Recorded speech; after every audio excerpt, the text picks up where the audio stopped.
Maayong hapon sa atong tanan. Karong hapon na kita nagpahigayon og distribution sa hybrid rice seeds. Aduna kita gina-release nga 240 bags of hybrid seeds. In addition sa ato ang similya na gi-release ron, naapod sila madawat nga 200 bags nga urea fertilizer o mga package sama sa soil ameliorant, soil conditioner o bio-N.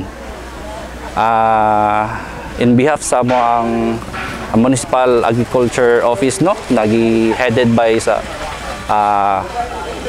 Patrick Jason Habay, mapasalamaton kami ilabi na sa ato ang Halandong Mayor Honorable Jed Kimbo sa nga way puas nga pagsuporta diri sa sektor sa agrikultura ug sa Department of Agriculture, headed by Engineer Marcos C. Aves Sr.